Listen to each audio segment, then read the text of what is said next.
winds in the east, mist coming in, like something is brewing, about to begin.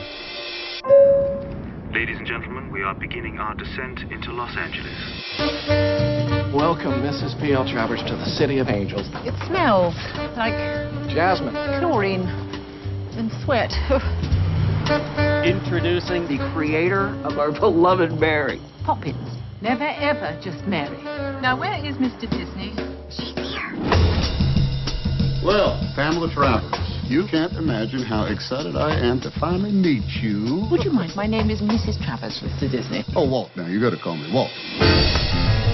20 years ago, I made a promise to my daughters that I would make your Mary Poppins fly off the pages of your books. I promised them, Pam.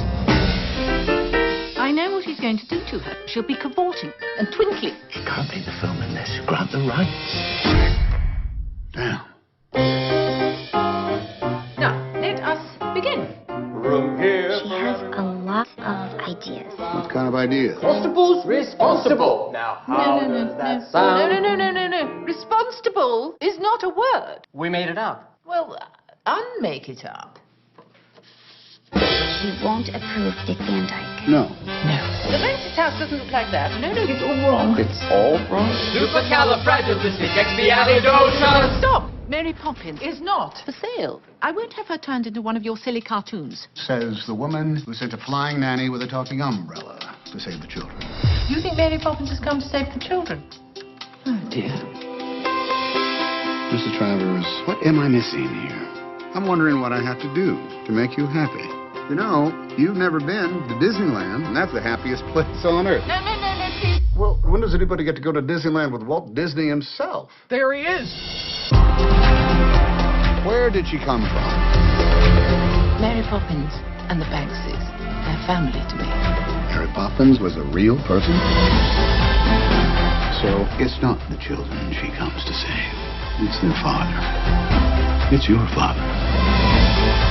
You don't know what she means to me. I won't disappoint you. I swear, every time a person walks into a movie house, they will rejoice. Don't you want to finish the story?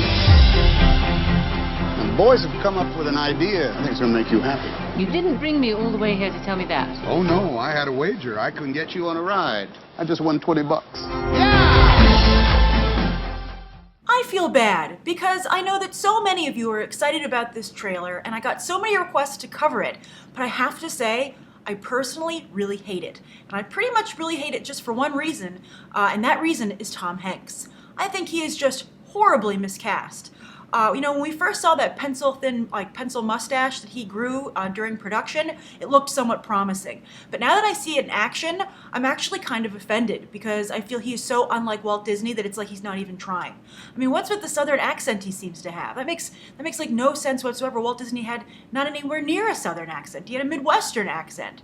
Kind of like, I guess, the one that Daniel Day-Lewis did in Lincoln, kind of that kind of an Americana tone of voice. But Tom Hanks doesn't look like Walt Disney. He doesn't sound like Walt Disney. He doesn't move like Walt Disney. Basically, they just surrounded him with Walt Disney stuff and were hoping it would kind of rub off on him. But anyone who's a fan of Walt Disney knows the magic started with him.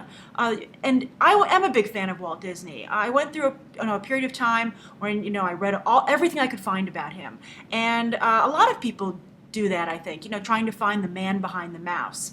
But I also think that a lot of people, while digging to get to the heart of the matter, they eventually all come to a point where they are like, it's not so great. It's like you realize that Walt Disney was human and had some very deep flaws. And it looks like they're exploring that here, so I give them points for that. But also, that said, also on a side note, I feel that as funny as Jason Schwartzman and I forget his exact name, but the guy from The Office might be, they don't look anything like the Sherman Brothers either. I feel like almost the movie cast people they felt people would be excited to see, audiences would be excited to see, but that it looked nothing like the original people.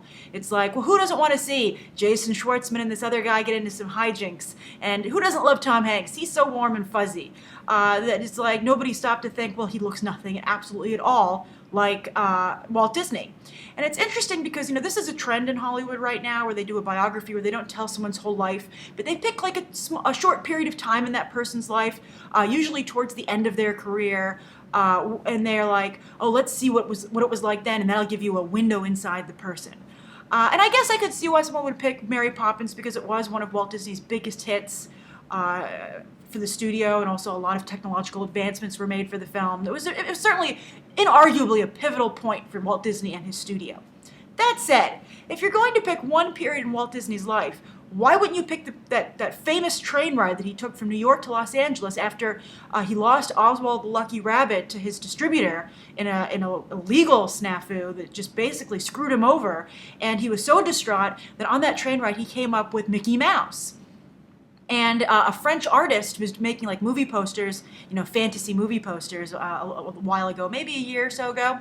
And the one that got the most attention was he cast Ryan Gosling as a young Walt Disney. And the scene that he depicted on the poster was that train ride of Walt Disney coming up with Mickey Mouse. And see, that movie is, I think, what everybody wants to see. And I think, my hunch is that people get excited about this because they're hoping to get that. But I don't see that here. And Ryan Gosling not only looks like Walt Disney, but, if you think back to the voice he did in Gangster Squad, the high-pitched kind of nasally voice, you can see him doing, like, the voice for Mickey Mouse, which Walt did at first. So, I'm sure it looks very colorful. I love seeing Disneyland. It's funny to see that, Paul Giamatti is the driver and go, oh, look, there's Walt Disney standing there to take you on the tour himself. But, I guess Walt was trying to put on a show. But, from what I've seen of Walt Disney, he didn't come to Disneyland and try and be the center of attention. There are tons of stories about people just being like, not even noticing that Walt was sitting next to them like on a bench at Disneyland. So, I don't know. I'm just so and I also feel that, I feel this movie is more of a current Hollywood biography. That trend, My Week with Marilyn, Finding Neverland, The Grace of Monaco that's coming out. The Hitchcock, the one they did with, Hitchcock making Psycho. I feel that is more in that mold than in the mold of trying to tell the story of Walt Disney or even Mary Poppins. I feel this movie is like, I can really see, the strings being pulled to try and be like Oscar contender. I don't know, and it's from the Disney company itself. I'm very unhappy with it. So those are my thoughts on it. I hope that you can see where I'm coming from, and also write down below why you like the trailer so much. But I know some of you are also on the fence, and some of you weren't quite sure why. So also let me know if I've helped explain maybe why the trailer doesn't seem to click with you. So lots of trailer reviews coming today, real fast. Some today, maybe some tomorrow as well. I have to get out of the office. I hope you enjoy them, and write your comments down below. Bye.